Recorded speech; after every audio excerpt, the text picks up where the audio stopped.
Welcome to season 2 of the Bigger Than You podcast, your go-to weekly podcast that blends energetics and mindset to help you do whatever it takes to bring your vision to life, whilst having fun on the way. I'm Jenna Holloway, your host and multi-award-winning intuitive hypnotherapist and mindset coach.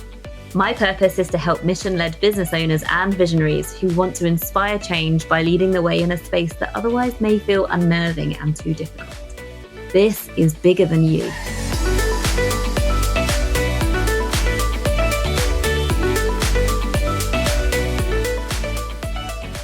Hello everyone, thank you so much for coming back and joining me. Today I have an amazing guest to share with you. I cannot wait for this conversation. So there's so many times, but love having guests on because I benefit massively anyways. It's so interesting to speak with these people and also share them with you. So today we have Vicky Etherington on the podcast, and Vicky is known as the website mentor. Vicky is a multi-award-winning website creation mentor who has been supporting entrepreneurs in their online marketing and with their websites since 2003. She works with coaches, course creators, and people transitioning into entrepreneurship to teach them how to grow their business online and create their own gorgeous client-winning websites through her signature Rock That Website program. I love that you've put client-winning websites because that's the point, right? There's no point having a fancy website if it doesn't get you clients. So I'm really excited, Vicky. Welcome. Thank you. Thank you for the very warm welcome. And yeah, absolutely. Your website has to be able to work hard for you because we throw a lot of energy and sometimes money into our websites. And if it's not bringing us clients, what's the point? It's literally like having a coffee table book that nobody ever opens and it just gathers dust and does nothing for you. So it's one of the things that I really, really drive home is that your website should be gorgeous. We should be really proud to be sending people there, but actually, ultimately, it needs to be working really hard for you. Mm-hmm. Can I ask, before we get into all the technical strategy and all those sort of really helpful advice questions, what's your background? How did you come to do this? Oh gosh, how long have we got? So marketing is my background. So I started off in corporate marketing. I was working for the BBC. We were launching digital channels at the end of the 90s. And that's what got me really interested in digital marketing. And then eventually I found myself in a little muddy backwater of Zambia and got really invested in conservation and ended up working for a conservation organization. And I was the marketing director. And I realized that our website was this huge asset for us, but we didn't have enough money to maintain it or to pay our web design agency to maintain it. And so we brought it in-house, and I bought loads and loads of books because there was no YouTube, there was no Google, and taught myself how to make changes to our website. It was terrifying. I thought the sky was going to fall in every time I tinkered with our website. And then loads of people started asking me if I could help them with theirs. And that's how it kind of evolved into a web design business. When I came out to the UK to get married, I started working on marketing projects for people who I knew through my network. And alongside that, I asked if I could build them a website because websites were a bit of a novelty back then. Most people didn't have one. And so I'm completely self-taught in terms of web design. But in that, it means that I understand that kind of that tech phobia that people have, because I felt that terror myself of when I was working on our website. And it was just, I found it actually really comical that people wanted me to help them with theirs because you couldn't have met anyone less techie at the time. But I discovered that I really, really loved it. And now there's nothing that I love more than actually liberating people from any kind of reliance on web designers and enabling them to really understand what goes on under the hood of their website and letting them have the confidence to grow their website with their business. I love that so much. It's just so empowering, isn't it? To take back that I get it. I can just imagine paying somebody to do the website for me, and I just imagine being no, actually, I get to do this myself. And that's so empowering to be taken through that process. It's such a cool story. Such a cool story. Oh, thank you. Okay, so first of all, what do you see as doing the work that you do, the biggest mistakes that people make when it comes to their websites? Okay, so this is going to sound a bit weird coming from me, whose bread and butter is websites. But the biggest mistake I see people who are coming into business for the first time, who are completely new to maybe coaching, they've just recently qualified, everyone wants a website. And they're like, okay, I can't move forward until I have a logo and a website. And it's a really misinformed stance because it's the fun stuff, right? It's the colors and it's the imagery, and it's like we get to play with the creative side of our brains. Whereas really, when you're a new business, what you should be doing is focusing on getting clients. And so often when people come to me and they're completely fresh out of coaching school or completely new to entrepreneurship, and they'll say, I need a website and I kind of needed it yesterday because I can't work without it. And I'll say, well, do you know what? Actually, you don't need a website yet. It's because so much shifts and changes within those first few months of your business. Like your idea of your ideal client might change, or your offerings might change, or even what you're going to do. So you might think you're going to be a life coach and you end up being a weight loss coach. And so everything changes so much. And I really think it's a form of procrastination that we decide that we want to build our website before we do anything else. And I understand that feeling of wanting something tangible. It makes it feel like our business is real once we've got something that we can send people to. So what I often suggest people do is build a pre-launch page, first of all. And it can be gorgeous. It doesn't just need to be a coming soon page. It's something that really puts a stamp on who you are, what you do, how people can get in touch with you, can help you start growing your email list right from the get-go, but you haven't spent months building it. It's literally something you can put together in a weekend. And that pre-launch page up-levels our mindset around our business, because it is that stake in the ground. It's like, okay, this is where I live online and this is a real business and I'm taking it seriously. But you haven't agonized for hours over all of the messaging and the images that you're going to use because you know it's temporary. And so that's one of the first mistakes I see people making, is either investing in a really all-in website right from the outset, or spending months building something that ultimately within 6 months is no longer a true reflection of them or what they do. So that's the first mistake that I see new business owners making. The second mistake that people make is that they don't plan their website. So again, we get caught up in all the fun stuff, and actually building a website isn't difficult anymore. The tools are really accessible for us to build our own websites, but without doing any of the planning and really going over who our ideal client is and what they need from us and how we can best serve them, it's going to be really difficult for your website to make any kind of emotional connection with the people who are visiting it, and for them to progress further down the journey of working with you, because very few people arrive on a website and go, oh yeah, Jenna's the person that I want to work with. You need to nurture them through a user journey. And it's that bit that I see lots and lots of people miss. And so whether you are starting a new website or whether you are even working with a web designer, because lots of web designers won't take you through that process, or whether you're revamping an existing website because the one that you've got isn't working hard for you, usually the reason behind that is because there's no strategy or planning behind it. So it's really important to think through that user journey before we actually kind of put pen to paper, so to speak, on our website. And that's where it makes so much sense that your job exists, the website mentor. It's not just about making it look fancy, it's actually getting it to work hard. I love what you said about people just need a website. I went through that. Like, it's just a limiting belief, isn't it? No, you don't need a website. You are a real business and you get to choose that feeling straight away and actually get yourself established, get your client base, get to know your ideal client really, really well. And then you can do a decent website properly, rather than, like you say, procrastinating and taking so much time. You're right. It's just a way of stalling. It's just your brain trying to stall you, hold you back. But yeah, unless we're aware of that, we don't know any different. So what is an effective website? Like, tangibly, what does it look like? How do you make, you use the phrase, make your website work hard for you. How do we do that? I love that. Love that question. So yeah, what is a successful website? So ideally, a successful website is going to be bringing you leads every single day.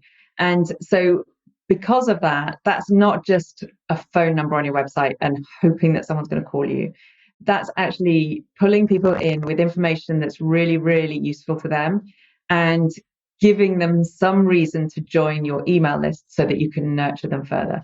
Because, like I said before, very few people will arrive on a website and decide that they're going to work with you then and there. They actually need to have several touch points before they actually make that decision. And we've all heard this, and that kind of touch point number varies anywhere between about 5 and 19. And so in order to do that, it's difficult to keep pulling people back to your website without having some kind of solid, robust mechanism for doing that. And so email marketing is a great way of doing it. And Social media is great as well. It's a great tool for us to have at our disposal. But the reality of social media is that it moves so fast that we could post something today and by the end of the day, it's been lost. And so if people haven't seen it by then they're never going to see it because it drops so far down the feed. Whereas with your emails, your inbox, people are far more likely to actually get to it at some point and read it. And so your conversion rate in an inbox is much higher than it will ever be on social. And that's why I always tell people, really, if we're building our businesses on our social platforms, and it's possible to do that, but what we're doing is we're building a business on rented ground because it can be whipped out from us at any point. And also it's not our space. And so we need to make sure that we're building really solid foundations. And social media is like pouring rocket fuel onto a broken engine if your solid foundation isn't there. So it's important to get your website right before you start throwing a whole lot of energy into doing your videos and your reels and your social posts. And so the successful website is going to be one that takes all of that energy that you've put into bringing people in, whether that's through social or networking or podcasting or whatever it might be, and then taking the user on a journey to nurture them and ultimately turn them from a visitor on your website into a client. Now, that process looks different for everybody. And, it's going to look very different for a crafting company to a coach. But ultimately, that journey has to exist. And that's what we need to be planning out in advance. And so what we want to make sure is that we're constantly fueling that engine and bringing in those leads, because the more people we put through it, the more people are likely to actually convert and become clients. Mm-hmm. So how do we get leads from your website every day? Well, so you've got some kind of mechanism. And so that might be that you've got a free resource that you give away, which might be a checklist or a free masterclass, or it might be an invitation for people to come onto your podcast and listen to that. And so you're bringing them closer into your world. And ideally, you're capturing their email addresses, because that email marketing engine is going to be the one that really powers a lot of conversion for you in the future. So the way to bring those leads in, I mean, that's a whole discussion in itself, but there's so many different ways that we can do that. And that might be through videos on social, it might be through podcasting, it might be through networking, it might be through flyers through a door, any of the kind of more traditional marketing. And we find something that works for us, and then we make sure that we've got a lot of those mechanisms in place. We're not putting all of our eggs in one basket and thinking, okay, I hope my podcast is going to bring in enough people all the time to just be firing and fueling up that engine. We want to make sure that we have maybe 5 different channels that are working really hard for us, and they can be really, really varied, but you will ultimately find out which ones you love fueling, and you'll ultimately find out which ones start to work really, really well for you, because we're tracking. And so that's another mistake that I see people making, is that they throw a lot of energy into bringing people into their website, but they don't ever track where they're coming from. So it's important that we have a tracking mechanism as well, and that we're constantly looking back at our analytics. And as creative entrepreneurs, lots of us really back off from that. We're like, oh, numbers. I know. I was just felt the resistance straight away, but keep going because it's important. I want to move through this. So because lots of us use Google Analytics because it's free. Google Analytics is amazing, but it's this enterprise kind of functioning. Nike or Apple or people like that could be using Google Analytics and really analyzing. They've got analysts on their team that are looking through all that. We don't need that as entrepreneurs. So actually we could be using much more surface level analytics packages, which just make it so much easier for us to actually read the numbers and get a snapshot of, okay, this is how many people came to my site today. This is where they came from. And okay, I can see that 60% of my traffic came through from Facebook, for example, in which case, okay, I'm going to put more energy into Facebook, and let's make that really work for me, because only 1% came through from Pinterest, in which case that I can put less energy into that from moving forwards. So when we know that, it's almost it's like having a ship with a dashboard, and we know where we're steering it and where we're navigating to. It's really hard to do that without having that dashboard. So find an analytics package that works really well for you. I use something called Clicky. I can send you the link to that if you want to put it in the show notes. It's just far more user-friendly than Google Analytics because people just get so lost in the analytics sometimes. And it also gives you a snapshot at a glance. So if you don't want to dig in deeper, you can get a really good idea of what's working for you without having to play around with anything. So it just gives you nice charts. I love that. That's completely new to me. So thank you for sharing that. Okay, what does your role look like as a website mentor? Daily, as in what does my day look like, or what do I do with clients? Oh, both. Let's go with what do you do with clients first? Okay. So, well, I have a few mechanisms the way that I work with my clients. So I have my signature program, which is Rock That Website, and I have an ongoing membership. So with Rock That Website, what I do is they have access to all of the resources that they can work through to start building their website. And then once or maybe several times a week, I will dive into sessions with them to move them forward or brainstorm ideas or give them reviews, feedback on what they've created. So I spend quite a lot of time in the Facebook community where they have kind of an exclusive support group and helping them build their websites. So that's essentially what I do with my signature program. With my membership, everyone who runs through Rock That Website gets an invitation once their website is live to join my membership.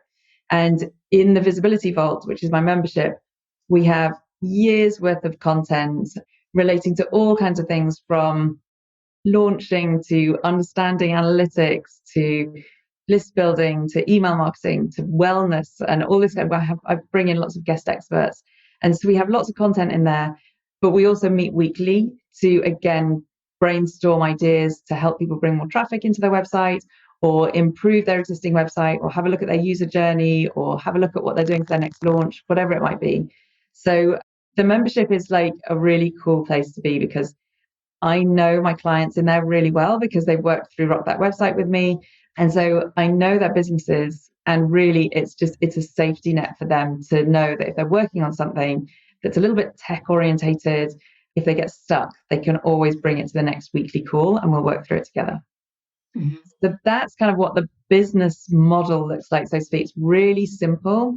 And I simplified my business model about 8 years ago because I used to help people write their webinars. I used to help people do their Facebook ads. I used to help them with their email marketing, used to help them with their website.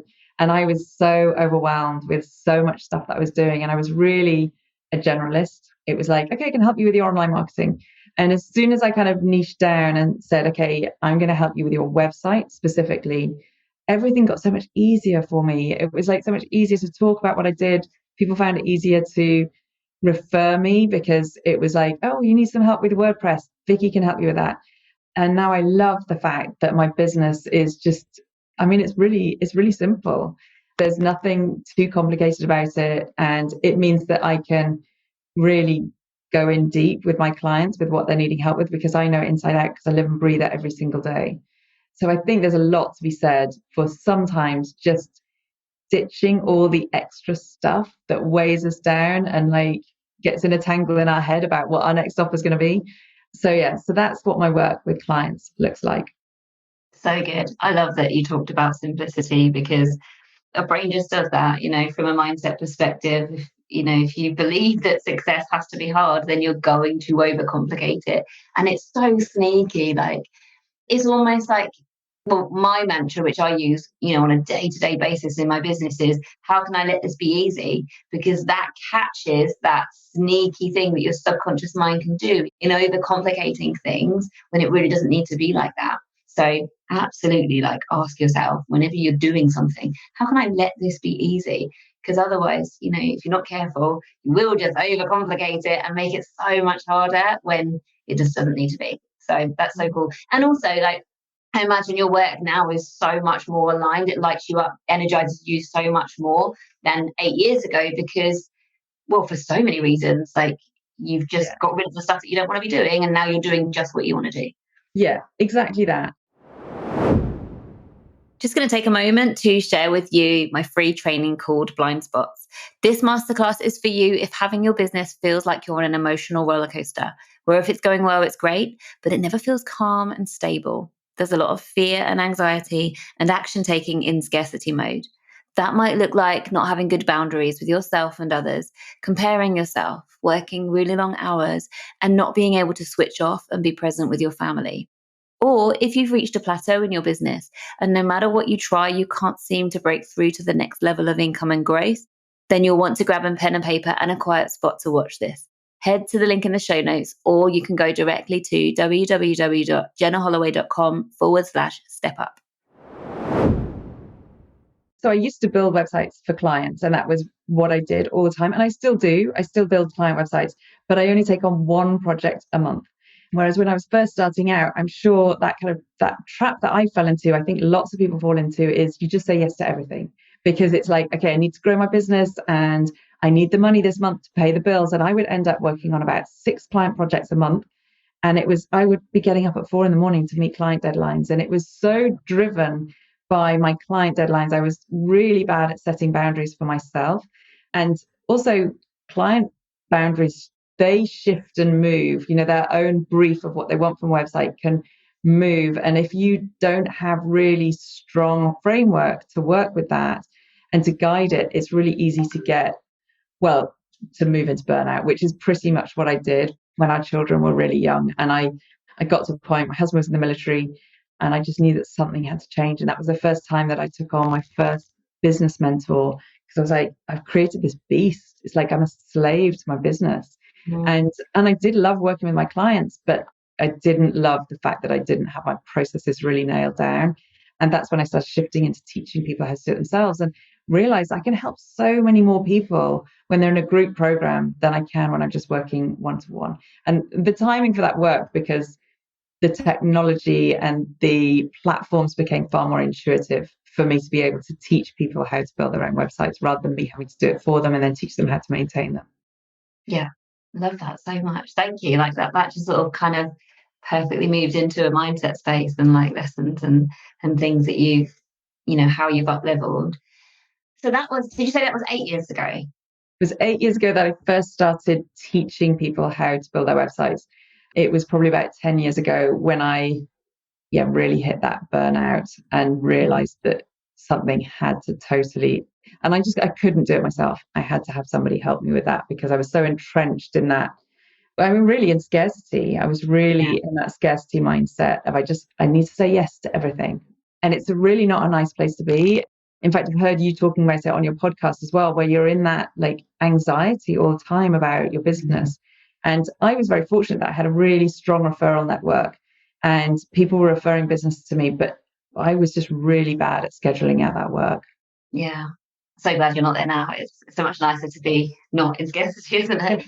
Yeah. I'd love to ask you, so more recently, because obviously your business has evolved so much and where you are today, if you could look back, maybe, adapt this according to your kind of life experience, but from a more recent level, maybe like 2 years ago, how have you evolved more recently? Like maybe in the last year or 2 years, would you say, in your business, or however you want to take that?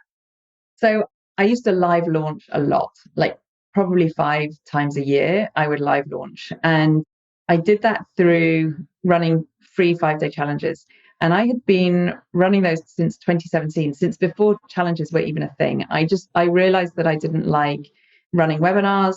And so I just decided to run 10 days of training, free training in my group for people. And that kind of evolved into this 5-day challenge, and absolutely loved running them. And I still do love running those because it means that you can have a massive impact on a huge group of people when they're not even paying for anything. And I have people who have been on those challenges like so many times. And then it might be 2 years later when they actually join one of my paid programs, because there's this constant nurture. But I've moved away from that simply because those live launches, they're really draining and they're really intense in the resources that they take up in my business. And so I'm really fortunate. I do have a team. And so they do a lot of the preparation work, and it's almost like a template. You just roll it out time and time again. But nevertheless, they really, even if it's just a 5-day training, there's at least a week's run up to it when you're preparing for it. You've got the week when you're like all in with the group, and then a week of kind of mopping up afterwards. That's 3 weeks out of the month, and it's a lot. And then you're going to run your program. And when you're doing that a lot, it starts to actually, what I found was it started detracting from the actual delivery of my client programs, because during that 3-week period. And I didn't love that. So in the last couple of years, what I've done is shifted away from the live launch model, not completely because I still really enjoy doing it. But the last live launch that I did was in September last year. So, and I'm not planning to do another one until the end of this year. So it'll be over a year before I've done a live launch. And that just takes a huge amount of pressure off. And I also think that launching takes us into this kind of high anxiety again because it's busy. It's like, it's really, really full on, and you want to help everybody that you've brought in. And I was bringing people in through Facebook ads. So you're spending a lot of money on ads and you want to make sure that you're not letting people slip through the gaps. And so it's just something that I found I wanted to just take a step away from. And it really, really grew my business enormously. So those 5-day challenges escalated my business to a different level in so many different ways, in terms of visibility and in terms of finances. My income went really, really exploded, but it took a real toll on my time and the amount of time that I was having to spend in those live launches. So that's why I've made a decision to move away from those. And I will run them again, but just not as intensely. I love that. So essentially it's putting yourself first before your business, and just, yeah, doing things your way, like respecting your kind of your energy and what's good for you, which, you know, guys, if you listen regularly, you know, I bang on about all that all the time. On that point, I also think when we're doing it our way, everything flows so much more easily. I just think sometimes when maybe we're being coached, or maybe we're in a coaching program where people are giving us a template of a way to grow our business or whatever it might be. And sometimes we can feel resistance to that. And I've definitely been in that place where I've really felt resistance to doing something, but I've done it because I paid someone to show me how to do it, and I've hated it. And so I think when we go into this idea of this is the way that we have to do it because someone else has had real success with it, it can really create friction.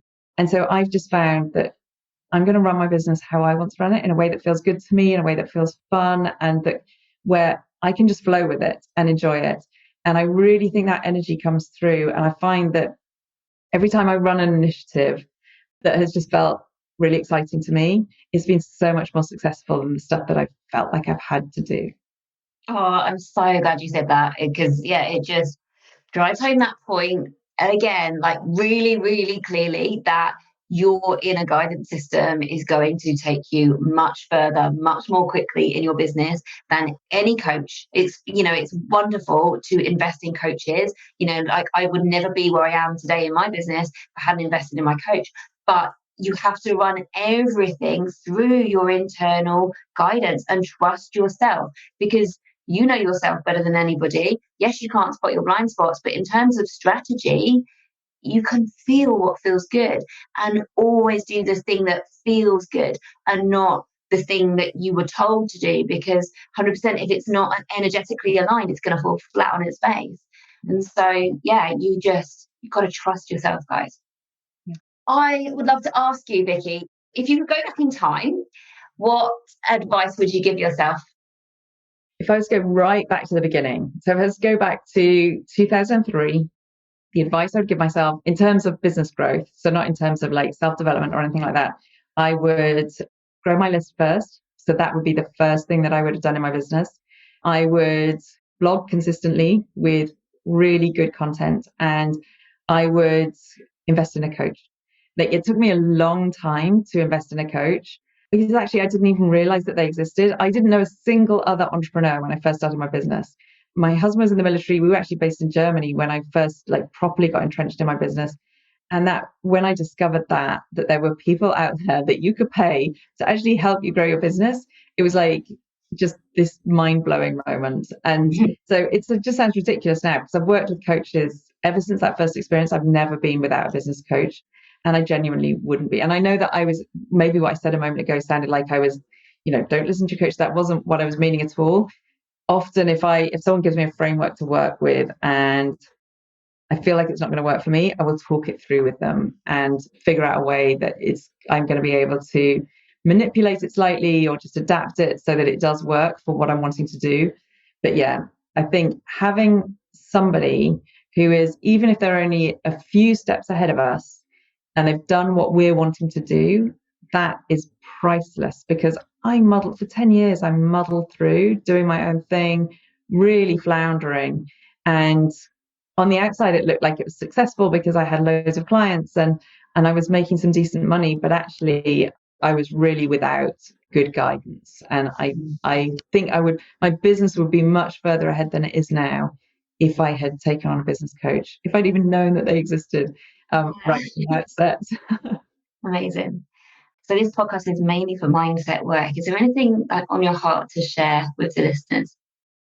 I would say I've been an entrepreneur for so long, it can't help but define me in some kind of way. And I love that in so many ways. But actually, I think what defines us more is what we're doing outside of our business. And they're so entrenched, and there's such a grey area because my personal life crosses over into my business life. But at the same time, I think it's really easy to become so busy in our business that we become blinkered and we don't see the opportunities to actually just enjoy our lives. And I'm only saying that because I really fell into that trap when I was just so blindsided by my work. And it took quite a lot for me to just reframe that and pull myself out of that place. So I think that if I was going to talk about mindset in any way, which I'm not in any way qualified to do, that would be just love your business, but don't let it completely define you.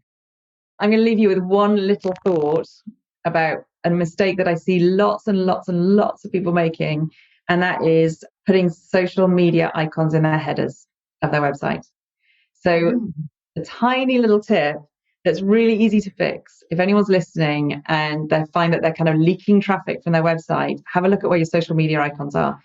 You definitely include them, but put them in the footer. Because what we do is we work really hard to bring people to our websites.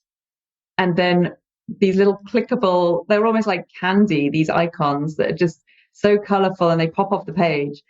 Don't put them at the top of the page, because then the first thing people do is click on those and they end up in a really distracted environment, forget how they ever got there, and busy watching kitty photos and videos and all this kind of stuff, when actually really what you're wanting to do is educate them about the amazing things that you can do for them.